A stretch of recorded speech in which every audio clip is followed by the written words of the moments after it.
Quantum computing is, right, so computers operate with yes and no gates, ones and zeros. Quantum computing allows the calculation to exist as a 1 and a 0 in the same space at the same time. So the calculations happen rapidly. Oh, sure. So I understand. I understand the not rapidly, but instantaneous. Right. No, I understand that from the perspective of rapidity, but I don't really understand. And we're speaking in language that is figurative, even when we talk about ones and zeros. I don't really understand what it means for these contradictory things to be simultaneous. Another contradiction. So basically, I'll give you an analogy. Right. Well, let me explain. Yeah. If let's say you want to brute force a password, right? Yeah.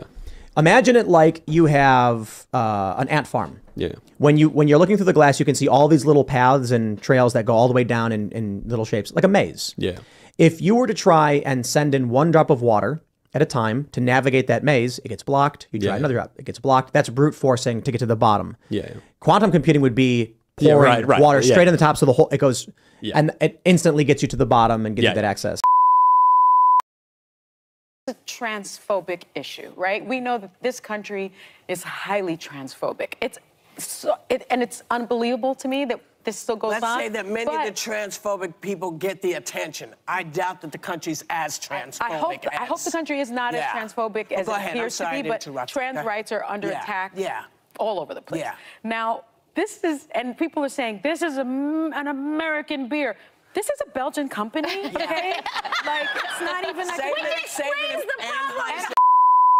Here's an example of a contradiction, a simple contradiction. Like when you look at that number, what number do you see? Well, I see 9. I see a 6. But you see a 6. And we're both right. Well, no, we don't know which way is the top of the paper. I don't think there is a top of the paper. There is a top of the paper. But who's going to decide? Well, I can tell you, I've got good evidence for it. So I'll grab this. I'm pleased to say that I'm right about what the number is because I can see that the paper was pulled from your notebook out this way. Right, so, you're wrong. So I'm wrong? Yes. Look where the margin on the paper is. Oh, okay. You're right. So, I got you. If I were more observant and more scientific, I would have noticed where the margin was on the paper. What did you say? You said 9? You flip it. Yeah, so there it is. The margin's at the top. 6, yep. It's the 6. Listen, I'm a modern person. I don't use notebooks. You were right. It is a 9 from your perspective. But no, I unfortunately, Tim was right and I was wrong and you were right. If we had Mary.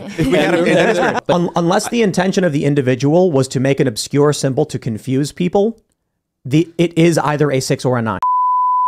Different things about it, whether it's trans lives, whether it's drag queens.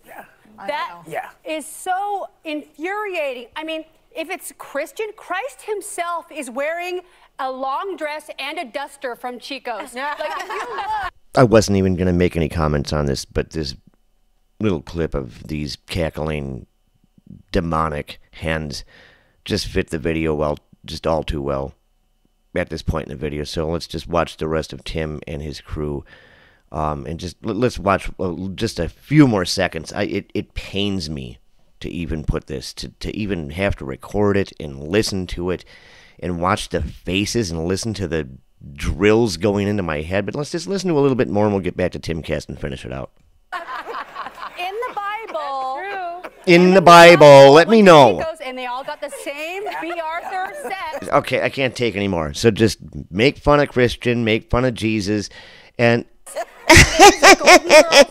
They're all wearing the duster. So Jesus was trans, is what they're saying. This is what we're getting at. What you're really getting at here is a distinction between the way, actually, that the left and the right view the world, which is as one of a world of interpretation or a world of activism and the imposition of will. So the idea of law, actually, the idea of whether that's a 6 or a 9, the conservatives would look at that and say, look, there is objective reality, there is an intelligibility to the universe, I have a faculty of reason, and so I can interpret and I can learn things from the world.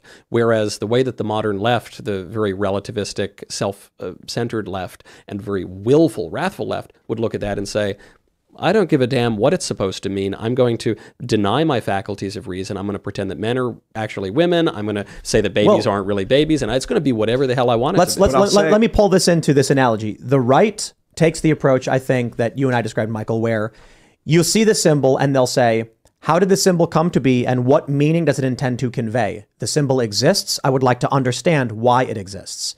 The left's perspective is there's a symbol. I'm going to tell you what I want it to be.